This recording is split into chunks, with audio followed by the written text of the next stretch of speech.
खुदा शाहिद है वो बाजार लगता है मदीने में। खुदा शाहिद है वो बाजार लगता है मदीने में, जो दुनिया में नहीं मिलता वो मिलता है मदीने में। जो दुनिया में नहीं मिलता वो मिलता है मदीने में। सरे में फिल करम इतना मेरे सरकार हो जाए।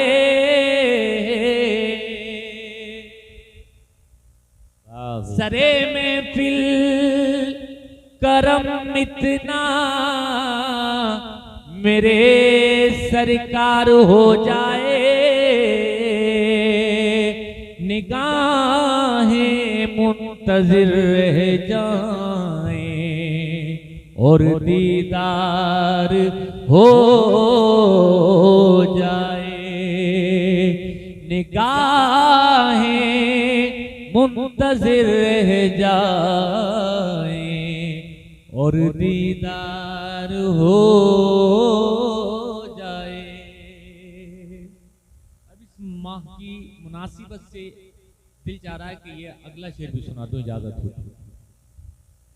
ये ऑपरेटर साहब बहुत अच्छा माइक बजा रहे हैं और शायद अभी जल्दी में भी 2-4 महीने पहले शायद वहाँ भी का माइक था, बहुत अच्छा माइक, अल्लाह पाक सलामत रखे। तो माइक भी अच्छा बोल रहा है, इसलिए दिल चाह रहा है कि ये शेर और सुना दो। ये महीना आपको मालूम है, ये महीना जो चल रहा है ये कुर्बानी का महीना भी कहलाता है और हज का महीना भी कहलाता है। मालूम है कि नहीं मालूम है? तो बहुत सारे लोग आपकी बस्ती, आपके इलाके, आपके शहर, आसपास के गिरदो नवा के लोग गए होंगे कि जिनको मुस्तफ़ा ने बुलाया, जिन पर करम हुआ और वो चले गए। आज वो दिन आया उनके लिए कि वो खाना काबा को अपने माथे की आंखों से बिल्कुल करीब से देख रहे होंगे। उनके लिए वो वक्त आएगा कि सुनहरी जालियों का वो बोसा ले रहे होंगे। आक़ा करीम सल्लल्लाहु अलैहि वसल्लम के रोजे के सामने खड़े होकर के सलातो सलाम के नजराने पेश कर रहे होंगे। अब इस मुनासिबत से एक शेर में पढ़ रहा हूँ, जरा मचल कर कहिए या रसूल अल्लाह, या रसूल अल्लाह। अब जो हज के लिए गए, जो मदीना पहुंचेंगे, उनसे कहा जा रहा है, शायर मोहब्बत उनकी बारगाह में अर्ज कर रहे हैं, संभल कर पांव रखना हाजियों शहरे मदीना में। संभल कर पांव रखना हाजियों शहरे मदीना में। कहीं ऐसा न हो सारा सफर बेकार हो जाए। कहीं ऐसा न हो सारा सफर बेकार हो जाए। अब जितनी मोहब्बत आप अपने आका से करते हैं, इतनी ही बुलंद आवाज से दुरूद शरीफ का नजराना पेश करिए।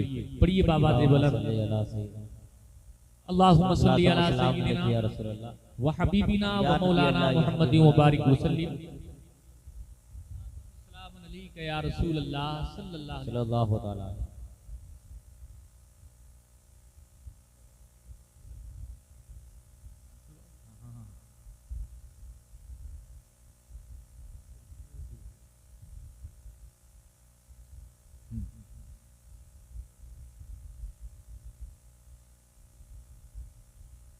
अभी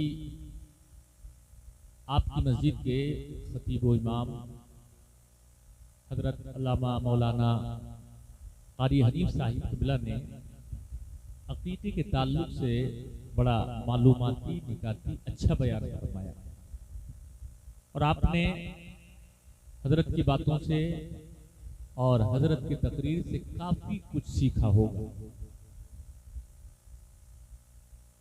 ये अकीका, ये वो सुन्नत है जो आपके मेरे आका हुजूर सल्लल्लाहु अलैहि वसल्लम ने अपने गुलामों को तालीम फरमाया।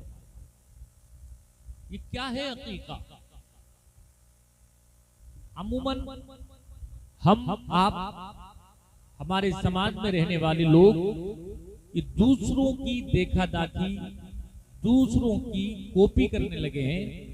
और जिस तरह से आज हमारे घरों में बच्चों की जब विलादत होती है, पैदाइश होती है, तो उनकी पैदाइश के वक्त लोग छठी का एहतिमाम करते हैं। हालांकि छठी का कॉन्सेप्ट शरीयत में कोई कॉन्सेप्ट नहीं है। इस्लाम में, हमारी आपकी शरीयत में जिस नबी का आपने कलमा पढ़ा है, जिस नबी की मोहब्बत का हम दावा करते हैं, उस नबी की तालीम तो ये है कि छठी ना की जाए, बल्कि जब बच्चों की पैदाइश हो तो बच्चे की पैदाइश की खुशी में जानवर ज़िबा किया जाए। उसी जानवर के ज़िबा करने को शरीयत में अकीका कहा जाता है। ऐ लोगों, ये अकीका क्या है? ये सुन्नत है अकीका। अकीका क्या है? ये तरीका है मुस्तफा का तरीका। अकीका क्या है? वो कानून है जो मुस्तफा ने दिया है। ऐ लोगों, मैं तो ये कहता हूँ ये अकीका सुरक्षा कवच है। मैं कहता हूँ ये अकीका सेफ्टी गार्ड है। मैं कहता हूँ ये अकीका बीमारियों से, परेशानियों से बचाने का एक जरिया है। आप कहते हैं मौलाना, क्या सबूत है इस बात का?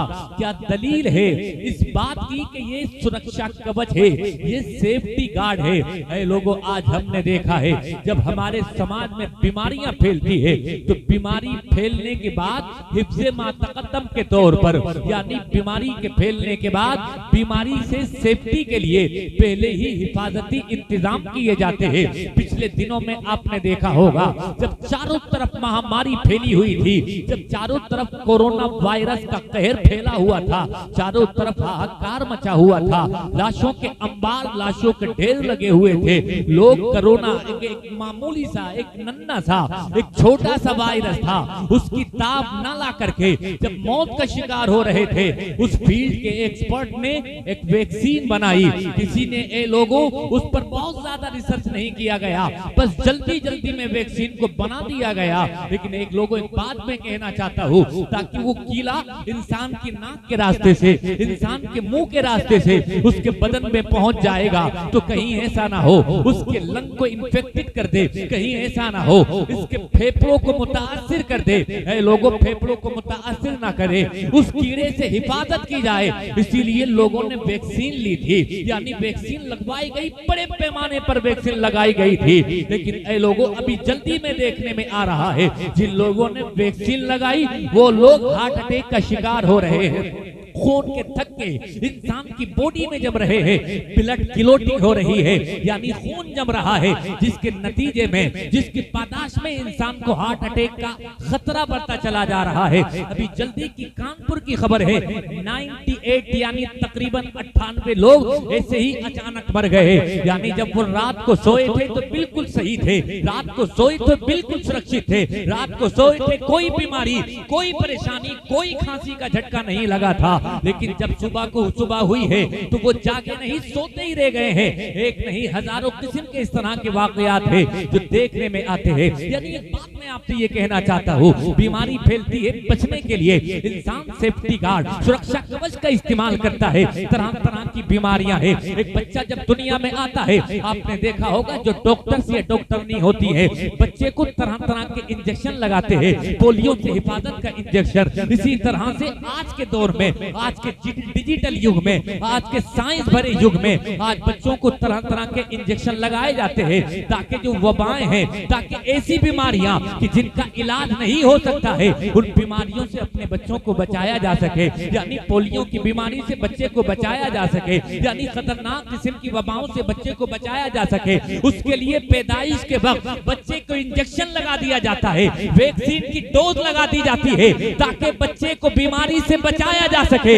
ये दुनिया के डॉक्टर दुनिया की जाहिरी बीमारी का इलाज करना चाहते हैं, इसलिए बच्चे को वैक्सीन लगा देते हैं। ऐ लोगों, ये दुनिया की वैक्सीन एक तरफ है, मेरे तुम्हारे मुस्तफा ने आज से 1400 साल पहले इरशाद फरमाया था कि जब बच्चे की पैदाइश हो जाए, बच्चे की पैदाइश के बाद उस बच्चे की तरफ से जानवर को ज़िबा करा दिया जाए, ये उसकी बीमारी के लिए सुरक्षा कवच है, बीमारी से हिफाजत का जरिया। भाई नारे तकबीर, नारे रिसालत, नारे गौसियत, फैज़ाने गौसे आज़म। ऐ लोगों, मेरे आपके पैगंबर ने, मेरे आपके आका ने आज से 1400 साल पहले बड़ी प्यारी बात इरशाद फरमाई।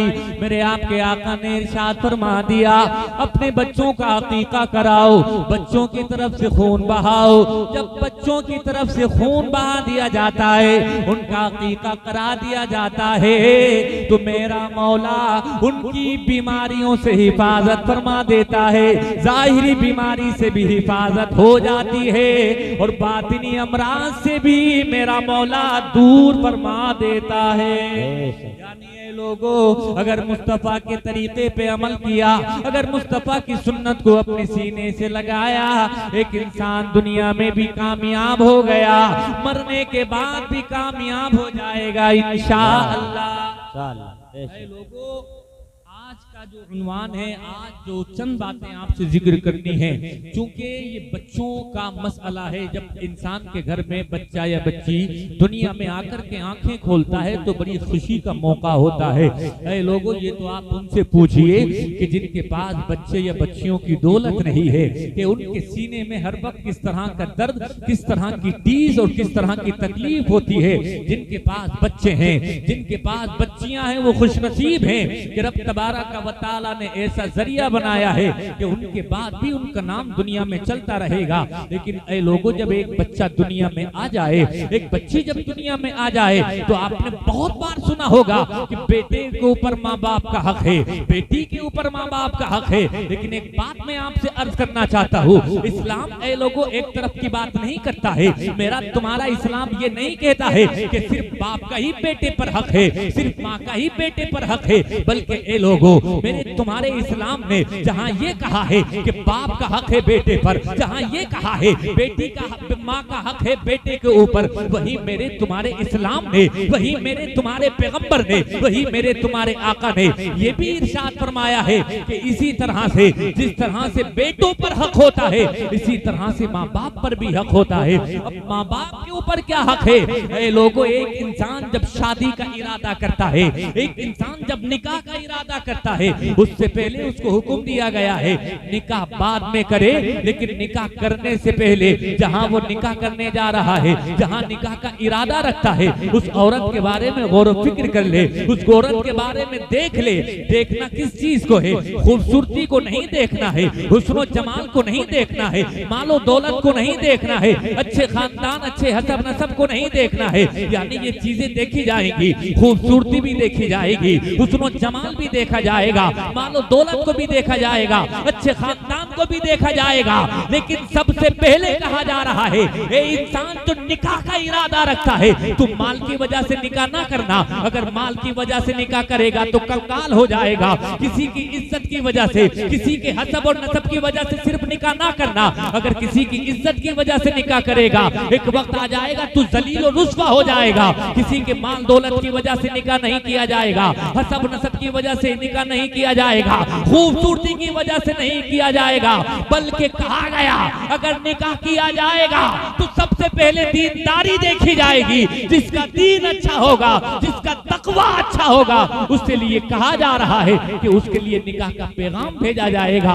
यानी ये कहा जा रहा है, ये शरीयत का पैगाम है, ये मेरे तुम्हारे आका का हुक्म है कि निकाह बाद में किया जाए, लेकिन निकाह जिससे किया जा रहा है उसका तकवा देखा जाए, उसका दीन देखा जाए। बेशक जिंदाबाद। सुभान अल्लाह। से पहले अच्छी औरत का इंतखाब जरूरी है, क्योंकि अच्छी जमीन में अच्छी फसल उगती है। अगर माँ मुत्तकी होती है तो बेटा मुत्तकियों का इमाम होता है। लोग बात करते हैं कि आज हमारे घरों में इमाम हसन पैदा नहीं होते, हुसैन जैसा किरदार लेकर के बच्चे दुनिया में जन्म नहीं लेते। मैं कहता हूँ अगर बेटा हुसैन चाहिए, बेटा हसन जैसे किरदार वाला चाहिए, तो माँ भी फातिमा जैसी पाक मुत्तकिया परहेजगारा चाहिए। अगर बेटा हुसैन जैसा चाहिए तो माँ फातिमा जैसी चाहिए। अगर एक बात मैं आपसे कहना चाहता हूँ, माँ अगर फातिमा जैसी हो, तकवा माँ का फातिमा जैसा हो, तो बेटा हुसैन नहीं तो कम अज कम गुलाम हुसैन जरूर पैदा होगा। यानी ऐ लोगों, माँ का अच्छा होना जरूरी है, माँ का किरदार साफ सुथरा होना जरूरी है, माँ का तकवा, माँ की तारत देखी जाना जरूरी है। फिर जो बात मैं आपसे अर्ज करना चाह रहा हूँ, शादी करने से पहले एक इंसान पर यह हक रखा गया कि नेक औरत का इंतखाब करे। ए लोगों, जो मुत्तकी हो, जो परहेजगार हो, उसका इंतखाब किया जाए। अब जब शादी हो जाए, शादी के बाद जब बच्चा दुनिया में आकर के आंखें खोले तो मालूम है हुक्म क्या है?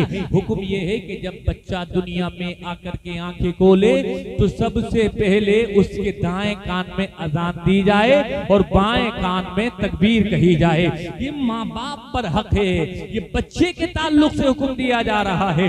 यानी जब बच्चा दुनिया में आकर के आंखें खोल दे तो दाएं कान में अजान दिलाना जरूरी है, बाएं कान में तकबीर कहलाना जरूरी है।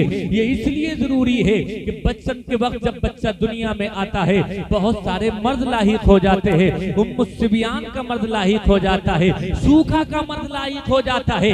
जल्दी करना चाहिए, ताखीर नहीं करना चाहिए। उलमा ने लिखा है जैसे ही बच्चा दुनिया में आए बगैर किसी ताखीर के फौरन से फौरन ये काम करना चाहिए कि जल्द से जल्द उसके कान में अजान और बाएं कान में तकबीर कहना चाहिए। ये पहला हक है। और उसके बाद फरमाया गया कि अच्छे नाम का इंतखाब करना चाहिए, अच्छा नाम रखना चाहिए। चिंटू, डबलू, बबलू ये नाम नहीं रखने चाहिए जिस तरह से आज नाम रखे जा रहे हैं। क्या कहा जाता है कि मौलाना साहब, इमाम साहब बिल्कुल नया नाम बताइएगा, पूरी बस्ती में, पूरे इलाके में, पूरे शहर में उस जैसा नाम किसी का ना हो। ये बात कहना बड़ी हिमाकत की बात है, ऐसी बात कहना बड़ी जहालत की बात है कि बिल्कुल नया नाम चाहिए। नए नाम के पीछे क्यों भागते हैं आप? जरा सहाबा की जिंदगी का मुताला करके देखिए, जरा मुस्तफा के खानदान का अध्ययन करके देखिए, जरा मुस्तफा की रिश्तेदारी, उनके नाम मिला करके देखिए, आपको पता चलेगा एक नाम बेटे का है और उसके बाद उसकी जस्ट अगली नस्ल में उसके पोते का भी वही नाम है। यानी ऐ लोगों, हमारे यहाँ कहा जाता है कि अगर एक नाम खानदान में किसी का हो गया तो पूरे खानदान में ऐसा नाम किसी का होना नहीं चाहिए। ये गलत कॉन्सेप्ट है, ये गलत बात है। अच्छा नाम होना चाहिए। सबसे अच्छा नाम कौन सा है? सबसे पवित्र, सबसे पाकीज़ा नाम कौन सा है?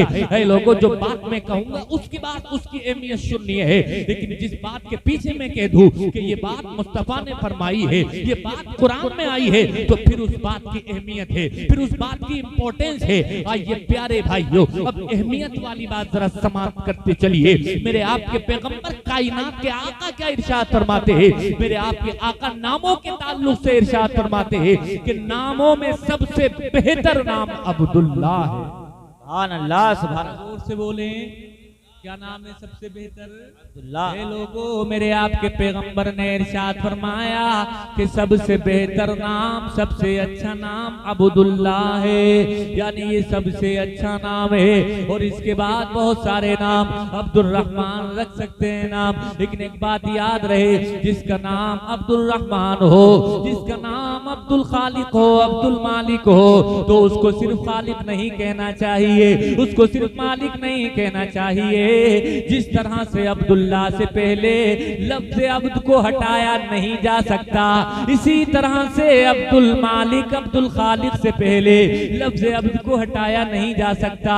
इसलिए कि ये लफ्ज़ अल्लाह, ये रब तबारक व तआला का जाती नाम, लेकिन ये खालिक व मालिक ये सिफाती नाम है। इसलिए लोगों, किसी का नाम अब्दुल रहमान हुआ करे तो तुम रहमान ना कहा करो, किसी का नाम अब्दुल खालिक हुआ करे तो तुम सिर्फ खालिक ना कहा करो, किसी का नाम अब्दुल मालिक हुआ करे तो तुम सिर्फ मालिक ना कहा करो, बल्कि पूरा नाम रखा करो। ये इस्लामी निजाम है, ये इस्लामी कानून है, ये शरीयत का मिजाज है। ऐ लोगों, मेरे आपके आका ने, कायनात के पैगंबर ने इरशाद फरमाया, नामों में सबसे बेहतर नाम अब्दुल्ला है। जोर से बोले, क्या है? अब्दुल्ला है। और उसके बाद फरमाया, नामों में बेहतर नाम वो है कि जिस नाम की निस्बत मेरे आपके आका के नाम से जुड़ जाए। यानी ये लोगों, अपने बच्चों के नाम के साथ मोहम्मद लगाया करो, अहमद लगाया करो, इसलिए कि जिन नामों के साथ मोहम्मद लगा दिया जाए, अहमद लगा दिया जाए, उस नाम में बरकतें पैदा हो जाती हैं, मदीने वाले का फैजान जारी हो जाता है। मुस्तफा के नाम पर जब नाम रखा जाता है, रब तबारक व तआला की रहमतें झमाझम बरसने लगती। बेशक ये माँ बाप पर हक है, ये माँ बाप पर हक। ये जरूरी बातें हैं जो मैं आपसे जिक्र करना चाह रहा हूँ, जो आम तौर से आप सुनना नहीं चाहते हैं, याद करना नहीं चाहते हैं, या आम तौर से इस तरह की बातें होती नहीं है। लेकिन ऐ लोगों, ये अकीके का प्रोग्राम जरूरी बातें जो करना जरूरी है। और उसके बाद एक बच्चा जब परवान चढ़ने लगे, आगे बढ़ने लगे, ऐ लोगों, जब वो 4 साल 4 माह 4 महीने 4 दिन का हो जाए तो उसकी रस्म बिस्मिल्लाह ख्वानी कराना चाहिए, जो आज हमारे यहाँ मशहूर है। अच्छी रस्म है ये, अच्छा तरीका है ये, बुजुर्गों का तरीका है ये। ऐ लोगों, इससे गफलत नहीं बरतना चाहिए, बल्कि अपने बच्चों की बिस्मिल्लाह ख्वानी की रस्म जरूर कराना चाहिए। आला हजरत अजीमुल बरकत मुजद्दिदे दीनो मिल्लत आयतुम मिन आयातिल्लाह मौजिज़तुम मिन मौजिज़ाति रसूलिल्लाह,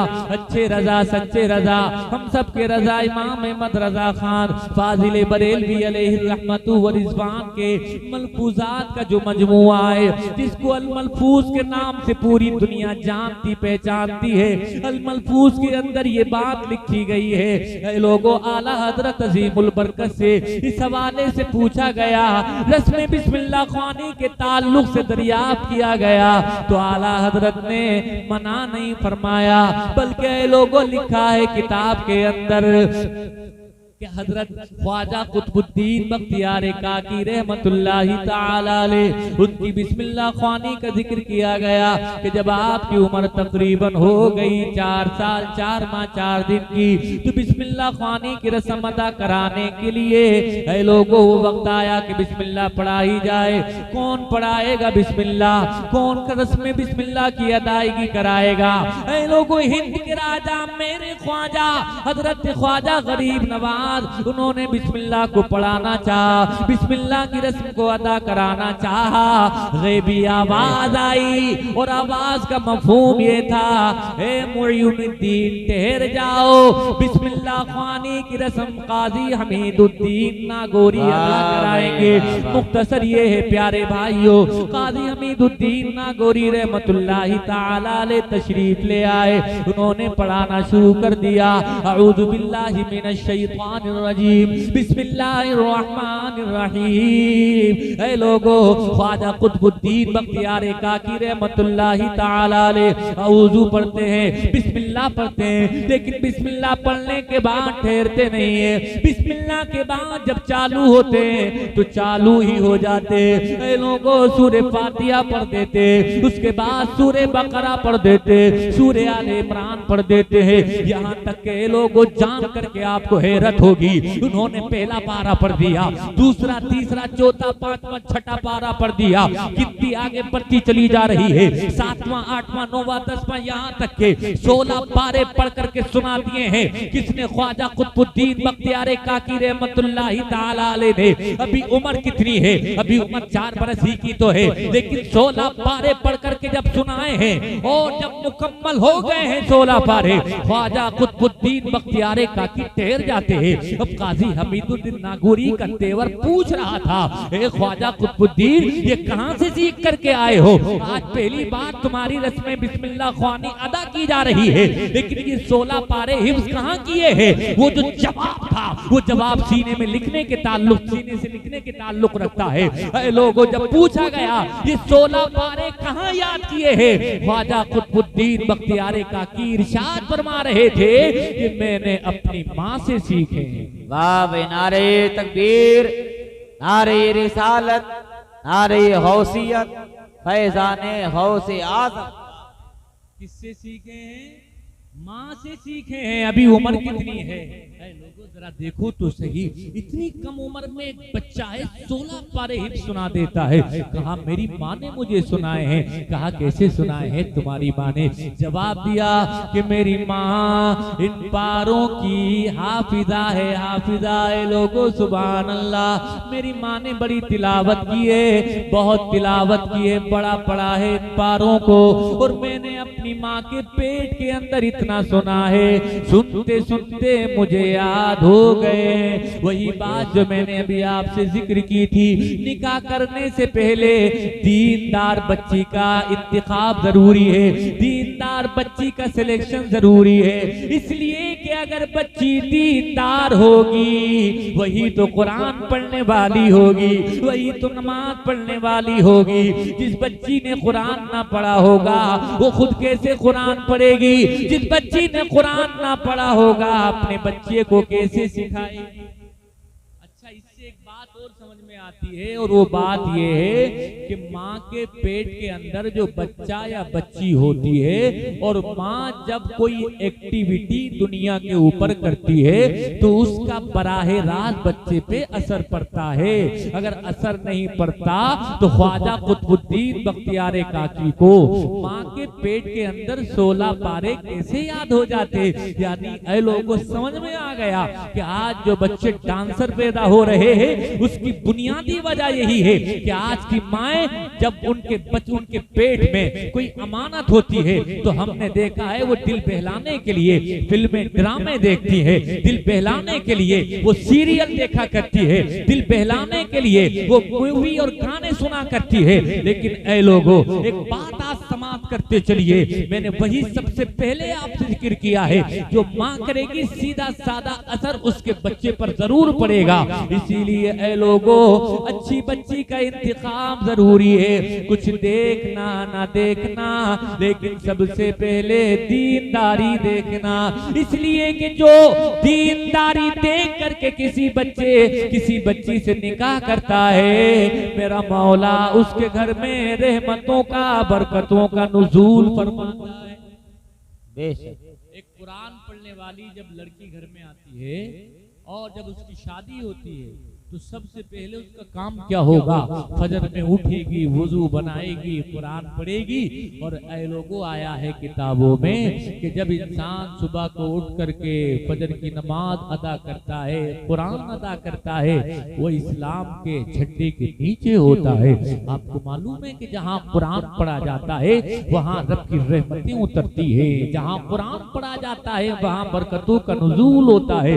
बहुत सारे लोग कहते हैं यार बरकतें नहीं होती, हमारी रोजी बड़ी कम हो गई है। मैं कहना चाहता हूँ, तुम्हारी रोजी कम हुई है, तुम्हारी कमाइयों की अगर बरकत खत्म हुई है, तो जिम्मेदार कोई और नहीं है, बल्कि जिम्मेदार तुम खुद हो। आप कहेंगे मौलाना हम कैसे जिम्मेदार है? मैं आपको बताना चाहता हूँ, लोगों, वो वक्त जो फजर का वक्त है बड़ा कीमती वक्त है। वो वक्त जो फजर का वक्त है वो दुआओं की कबूलियत का वक्त है। वो वक्त जो फजर का वक्त है वो ऐसा वक्त है कि जिस वक्त रोजियां तकसीम की जाती है। वो फजर का वक्त जिस वक्त अमूमन लोग आज सोए हुए होते हैं। वजह क्या है? रात को 12 बजे तक, रात के 1-2 बजे तक आज मोबाइल चलाने का लोगों फैशन चल पड़ा है। लोग यूं ही गली गलियारों में बैठे रहते हैं और यूं ही अपनी जिंदगी के कीमती वक्त को जाया कर देते हैं। एक इंसान, जाहिर सी बात है, जब रात के 12 बजे, जब रात के 1 बजे 2 बजे सोएगा, एक इंसान की फितरी नींद है,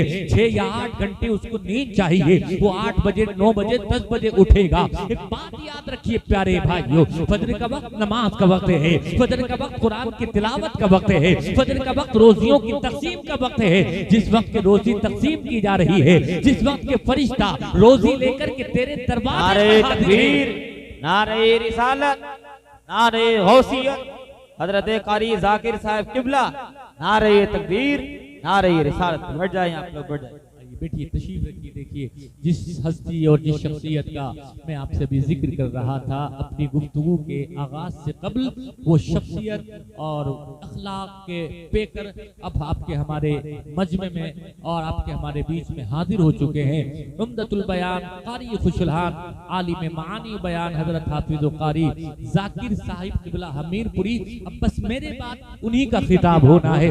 चंद बातें मैं आपसे और कर लूं, लेकिन जो बात मैं आपसे जिक्र करना चाह रहा हूँ, समझ रहे हैं कि नहीं समझ रहे हैं? ऐ लोगों बहुत गौर से सुनिए। यानी ऐ लोगों, फजर का वक्त था, रोजी की तक़सीम का वक्त था। अब जिस वक्त रोजी मिली जानी थी, जिस वक्त तुमको रोजियां मिलनी थी, उस वक्त एक इंसान सो रहा है और उसके बाद कहे इंसान कि मेरी रोजी में बरकत नहीं हो रही है, मेरा रिस्क कम हो गया है, तो जरा बताओ वो जिम्मेदार खुद हुआ कि नहीं हुआ? आपका जवाब होगा बिल्कुल वो जिम्मेदार खुद है। लेकिन ऐ लोगों, मैं आपको बता करके जाना चाहता हूँ, आज अगर घरों में बरकत चाहिए, रोजियों में बरकत चाहिए, तो क्या करना होगा? ऐ लोगों, मिजाज बनाना होगा। सबसे पहला काम ये करना होगा, इंसान जब दुआ के लिए हाथ उठाता है, मेरा रब उसकी दुआ को कबूल फरमाता है। इंसान जब रब तबारक व तआला की बारगाह में गिरिया उजारी करता है, फरियाद करता है, आहो फुगा करता है, मेरा रब कभी भी उसके आंसुओं को जाया नहीं फरमाता। कोशिश कीजिए कि आप उठ जाइए तहज्जुद के वक्त। ऐसा वक्त है, उस वक्त के ताल्लुक से अल्लाह के प्यारे रसूल सल्लल्लाहु अलैहि वसल्लम इरशाद फरमाते हैं, जब कायनात सो रही हो, कायनात का जर्रा जर्रा में वे इस्तिराहत हो, कायनात पर सन्नाटा पसरा हुआ हो, ऐसे वक्त में कोई रात के आखिरी पहर में उठ जाए, ताजा वुजू बनाए और उसके बाद 2 रकत नमाज अदा करके रब तबारक व तआला की बारगाह में हाथ उठा करके दुआ कर दे, वो ऐसा वक्त होता है जिस वक्त में बंदे और अल्लाह के बीच में कोई फासला नहीं होता। यानी सारी दुआएं डायरेक्ट रब तबारक व तआला की बारगाह में कबूल हो जाती है। लेकिन ऐ लोगों, तहज्जुद के वक्त कौन उठेगा? आज लोग फजर की नमाज अदा नहीं करते तो तहज्जुद कहां से पढ़ेंगे? लेकिन कम से कम अगर इतना नहीं कर सकते कि तहज्जुद के वक्त उठ करके ताजा वुजू बना करके 2 रकत नमाज तहज्जुद अदा कर सके, तो कम से कम इतना तो किया जा सकता है कि फजर की नमाज के लिए उठ जाए, फजर की नमाज अदा कर ले, कुरान पढ़ ले। क्या होगा प्यारे भाइयों? ऐ लोगों, अब हदीस शरीफ के हवाले से बताता चलूं, जो कुरान पढ़ता है खैर व बरकत का नुज़ूल होता है। जो कुरान की तिलावत करता है, मेरा रब तबारक व तआला कुरान की तिलावत से इतना राजी हो जाता है। जिस घर में कुरान पढ़ा जाता है उस घर में बरकत हो जाती है। जिस दुकान में कुरान पढ़ा जाता है उस दुकान में बरकत हो जाती है। जिस बीमार के सामने कुरान पढ़ा जाता है, मेरा मौला उस बीमार को सेहत तवानाई तंदुरुस्ती अता फरमा देता है। इसी तरह का एक वाक़या हदीस शरीफ में मैंने पढ़ा, एक साहबी मुस्तफा के नाम है उनका हजरत उसैद बिन हुज़ैर। वो बयान करते कि मैं कुरान करीम की सूरे कहफ की तिलावत कर रहा था। ये सूरे कहफ कुरान मजीद के 15वें पारे में मौजूद है। इस सूरत के ताल्लुक से अल्लाह के प्यारे रसूल सल्लल्लाहु अलैहि वसल्लम ने इरशाद फरमाया कि जो सूरे कहफ की हर जुमा को तिलावत करेगा, मेरा मौला उसको दज्जाल के फितने से बचा लेगा। यानी ये लोगों, जिसने सूरे कहफ की तिलावत कर ली, एक जुमा सूरे कहफ को पढ़ लिया, एक जुमा से दूसरे जुमा तक वो रब तबारक व तआला की हिफाजत के हिसार में आ जाता है। रब तबारक व तआला हिफाजत फरमाता है उसकी। इसलिए लोगों, अगर मौका मिल जाया करे तो तुम कुरान पढ़ा करो और जुमा के दिन इस सूरत का, सूरे कहफ का खुसूसी इंतजाम किया करो। मुस्तफा के साहबी नाम हजरत उसैद वो बयान करते हैं, मैं अपने घर में रात का वक्त था, कुरान करीम की तिलावत कर रहा था और कुरान की यही सूरत सूरे के पढ़ रहा था। यानी साहबा वो कुरान से मोहब्बत किया करते थे, दिन होता था वो कुरान पढ़ते थे, रात की तारीकी आ जाया करती थी वो कुरान पढ़ा करते थे। यही हजरत उसैद बिन हुदैर हैं, रात की तारीकी में कुरान पढ़ रहे हैं और कुरान की सूरे कहफ की तिलावत कर रहे हैं। वो बयान करते, कुरान की तिलावत करते करते मैंने अपने माथे की आंखों से क्या देखा, मेरे ही घर के कोने में घोड़ा बंधा हुआ है। वो घोड़ा कुरान की तिलावत की आवाज सुनकर के शोखी करने लगा, बिदकने लगा, उछल कूद करने लगा। उसके बराबर में मेरा एक छोटा बच्चा भी लेटा हुआ था, वो आराम कर रहा था। मुझे ख्याल आया कहीं ऐसा ना हो मेरे बच्चे को कोई गजन पहुंच जाए, मेरे बच्चे को कोई नुकसान पहुंच जाए, मेरे बच्चे को इसके उछलने कूदने से कोई तकलीफ हो जाए। मैंने कुरान की तिलावत को रोक दिया, लेकिन जब मैंने कुरान की तिलावत को रोका, उधर वो जो घोड़ा कूद रहा था उसने कूदना भी बंद कर दिया। जब शांति हुई तो कहते हैं दोबारा से फिर मैंने कुरान पढ़ना शुरू किया। अभी कुरान पढ़ते पढ़ते कुछ ही लम्हे गुजरे हैं कि दोबारा से घोड़ा फिर कूदने लगता है। कहते फिर मैंने कुरान की तिलावत को रोक दिया। इसी तरह से 2-3 मरतबा मैंने किया। जब जब मैं कुरान पढ़ता मेरा घोड़ा उछलने कूदने लगता। जैसे ही कुरान की तिलावत को मैं रोक देता घोड़ा भी शांत हो जाता। ये सोच करके मेरे बच्चे को नुकसान ना पहुंच जाए, गौर से सुनना भाइयों, गौर से। कहते मैंने कुरान की तिलावत को रोक दिया। जब मैंने कुरान की तिलावत का इरादा खत्म किया और मेरी नजर जब आसमान की जानिब पड़ी, जब मैंने आसमान की जानिब अपनी नजरों को उठा करके देखा तो मैंने क्या देखा, एक रोशनी है जो आसमान से मेरे घर में उतर रही है। लोगों ये सूरत मैंने देखी, ये हालत, ये कैफियत मैंने अपने घर की देखी। मैं सुबह का इंतजार करने लगा कि कब रात कट जाए, सुबह का सफेदा फैल जाए, मुस्तफा से दरियाफ्त कर लूं, आका से पूछ लूं। इसलिए साहबा का ये अकीदा था, उनका नजरिया, उनका ईमानो ईमान ये था, कोई जाने ना जाने लेकिन मुस्तफा जरूर जानते। ये रोशनी कैसी है, ये उजाला कैसा है, मुझे इल्म नहीं, लेकिन नबियों के सरदार को तो जरूर पता होगा। सुबह का सफेदा फैल गया, जमीन पर उजाला ही उजाला हो गया, मुस्तफा का दरबार सज गया और मेरे आका दरबार में हाजिर हो गए।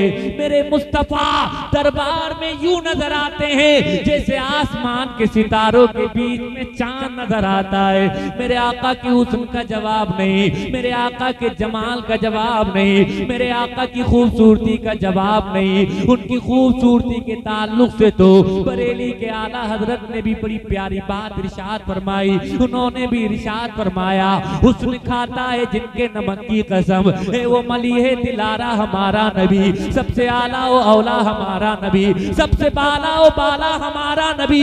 सारे अच्छों में अच्छा समझिए जिसे, उस अच्छे से अच्छा हमारा नबी। सारे ऊंचों में ऊंचा समझिए जिसे, उस ऊंचे से ऊंचा हमारा नबी। खल्क से औलिया, औलिया से रसूल और रसूलों से आला हमारा नबी। क्या खबर कितने तारे खिले चुप गए पर न डूबे न डूबा हमारा नबी। और गमज़दों को रज़ा मुस्ता दीजे के है, बेकसों का सहारा हमारा नबी। नारे तकबीर, नारे रिसालत, नारे गौसियत, फैज़ाने गौसे, बेकसों का सहारा हमारा नबी।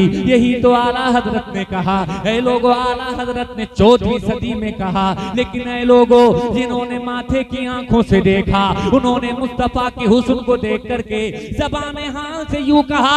हजरत अबू हुरैरा बयान करते हैं, मा राअयतु शैअन अहसन मिन रसूलिल्लाह सल्लल्लाहु तआला अलैहि वसल्लम, कान्ना शम्स तजरी फी वजही। हजरत अबू हुरैरा ने मुस्तफा को देखा और मुस्तफा को देख करके अर्ज किया, या रसूल अल्लाह, मैंने आप जैसा हसीनो जमील नहीं देखा।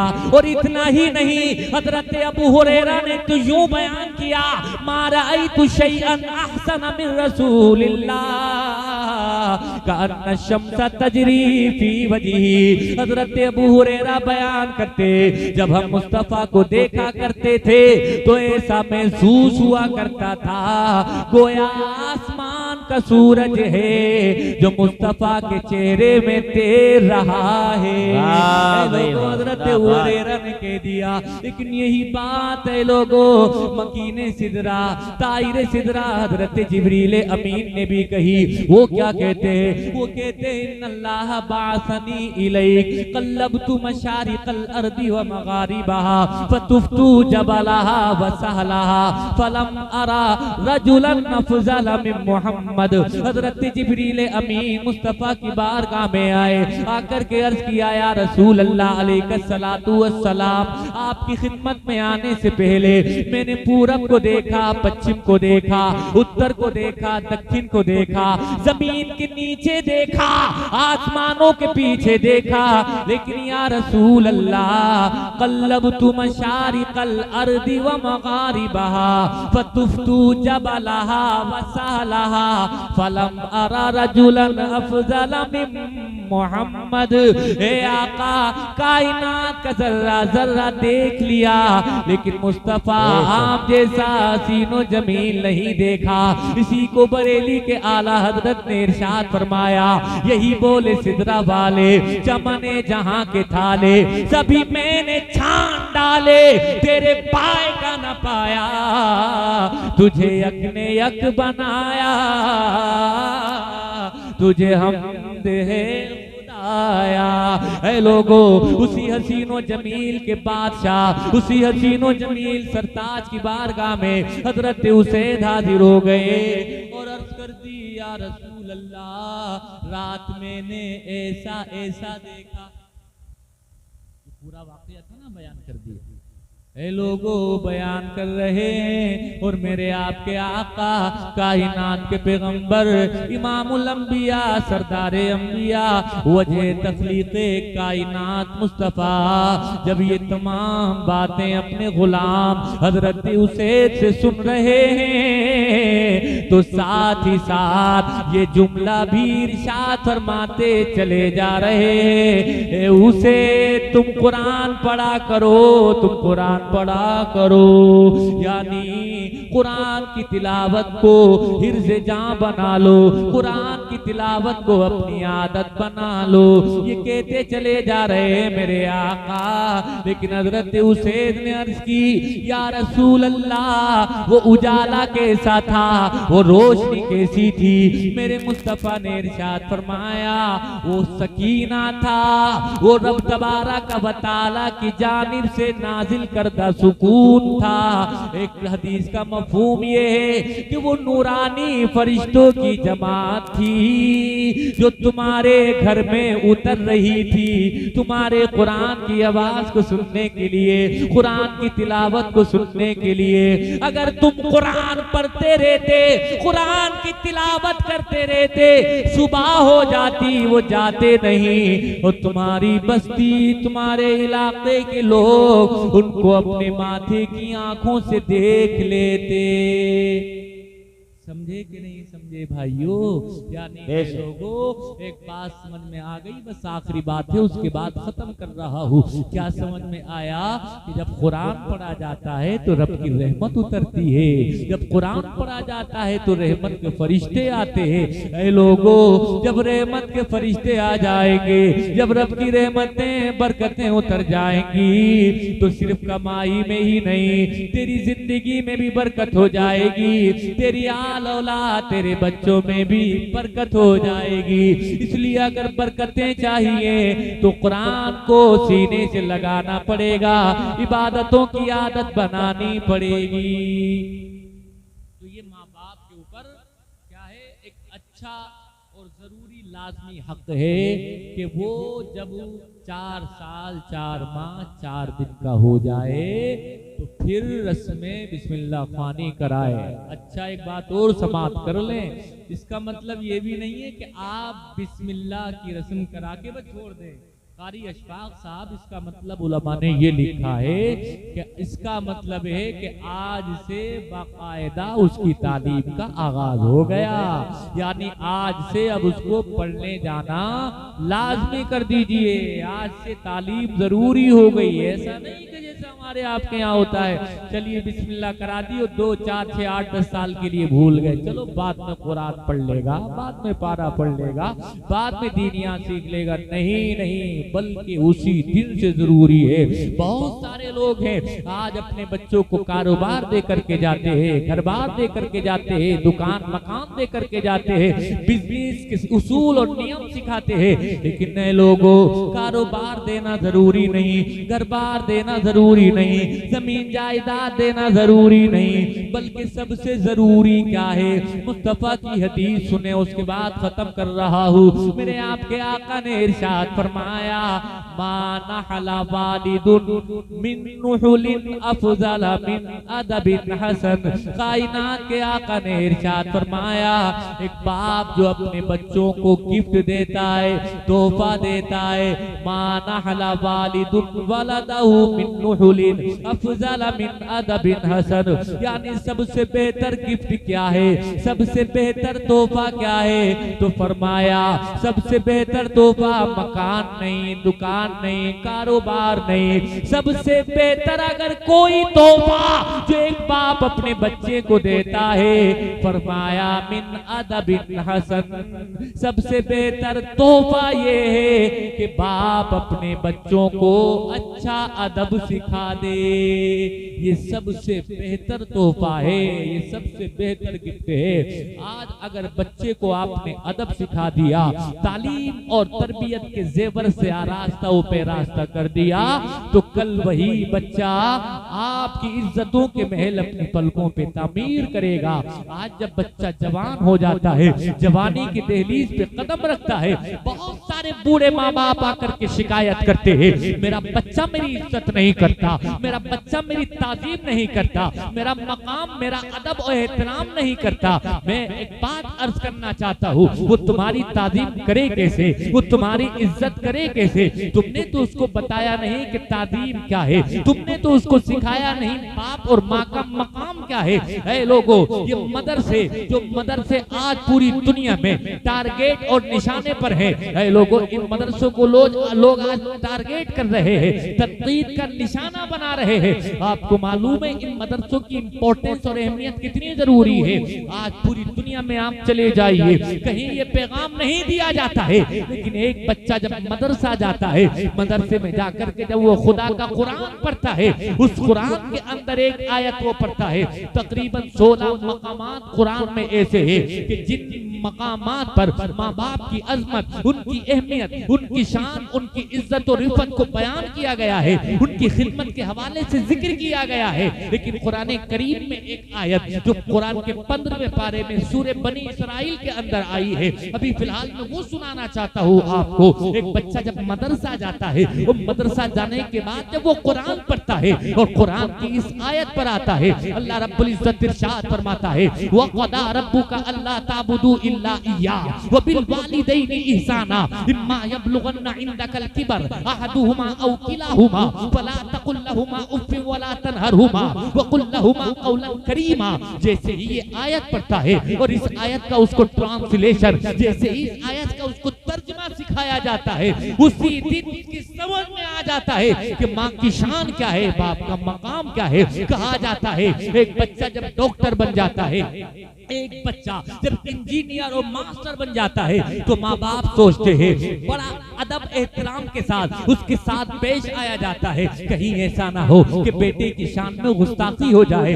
बेटा डॉक्टर है, बेटा इंजीनियर है, बेटा मास्टर है, तो माँ बाप संभल करके बोलते हैं कि बेटा नाराज ना हो जाए, बेटे की शान में कमी वाक़ई ना हो जाए। लेकिन वही जब एक बच्चा हाफिज कुरान बन जाता है, एक बच्चा वही आलिम रब्बानी बन जाता है, वही एक बच्चा दीन का सिपाही बन जाता है, फिर वो ये नहीं देखता कि मेरी शान में कमी वाक़ई हो जाए। जब भी वो माँ बाप से बात करता है तो फिर ये ख्याल करके बात करता है कहीं ऐसा ना हो मेरी माँ मुझसे नाराज हो जाए, मेरा बाप मुझसे नाराज हो जाए। ये फैजान अगर किसी दरजगाह का है, ये दुनिया की किसी दूसरी दरजगाहों का नहीं है। अगर ये फैजान, अगर ये तालीम किसी दरजगाह की है तो तुम्हारे मदरसे की है। अब वही आयत जो कुरान में उसको सिखाई जाती है, जल्दी से उसका ट्रांसलेशन सुनिए। क्या है इस आयत का मतलब, क्या लिखा है इस आयत के अंदर, क्या संदेश, क्या आदेश, क्या ऑर्डर है इस आयत के अंदर। ऐ लोग, अल्लाह रब्बुल इज्जत इरशाद फरमाता है वक़ज़ा रब्बुका अल्ला ताबुदू इल्ला इय्या, तुम्हारे रब ने ये फैसला कर दिया है कि अल्लाह के अलावा किसी की इबादत ना करना, यानी पेड़ के आगे सर न झुकाना, सूरज के आगे इबादत ना करना, चांद को सजदा ना करना, मक्खी को, मच्छर को, छछूंदर को खुदा ना मानना, हवाओं को, फजाओं को, दरियाओं को, आग को खुदा ना मानना, बल्कि ये सारे के सारे मखलूक है। आसमान को अल्लाह ने पैदा किया है, जमीन को अल्लाह ने बनाया है, चांद सूरज को मौला ने बनाया है, यानी ये चांद इस काबिल नहीं कि उसको सर झुकाया जाए, ये सूरज इस काबिल नहीं कि उसकी परस्तिश की जाए, ये चांद सितारे, ये हवा, ये फजा, इसकी इबादत नहीं की जाएगी, बल्कि इबादत की जाएगी तो उसको की जाएगी कि जिसने इन तमाम चीजों को बनाया है। वक़ज़ा रब्बुका अल्ला ताबुदू इल्ला इय्या, तुम्हारे रब का फैसला ये है कि अल्लाह के अलावा किसी की इबादत ना करना। वबिल वालिदैनि इहसाना, और माँ बाप के साथ हुस्ने सुलूक करना।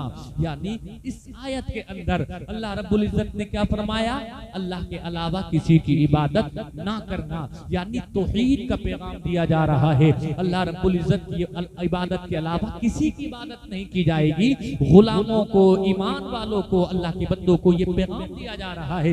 लेकिन इसी के बाद मिली हुई है आयत वबिल वालिदैनि इहसाना, माँ बाप के साथ उसने सुलूक करना है। उलमा ने, मुफस्सिरीन ने यहाँ से एक नुक्ता ये उठाया है कि रब तबारक व तआला की इबादत के बाद सबसे बेहतर अगर कोई काम है तो माँ बाप की खिदमत करना है। समझ रहे हैं कि नहीं समझ रहे हैं? जब वो ये आयत पढ़ता है उसी दिन उसके ज़हन और दिमाग में ये बात बैठ जाती है कि अगर मुझे अल्लाह को राजी करना है तो इबादत के साथ साथ मुझे माँ बाप को भी राजी करना पड़ेगा। लोग जो आज शिकायत करते हैं कि मेरा बेटा एहतराम नहीं करता, अदब नहीं करता, तो उनको इस फरमान पर अमल करना होगा जो मुस्तफा ने कहा है। उसको अपने आप से सवाल करना होगा, जो मुस्तफा ने तेरे लिए तालीम और तरबियत का निशाना बनाया था, तूने उस निशाने तक पहुंचने की कोशिश की है, नहीं की है? मुस्तफा ने क्या कहा था, मुस्तफा ने क्या इरशाद फरमाया था?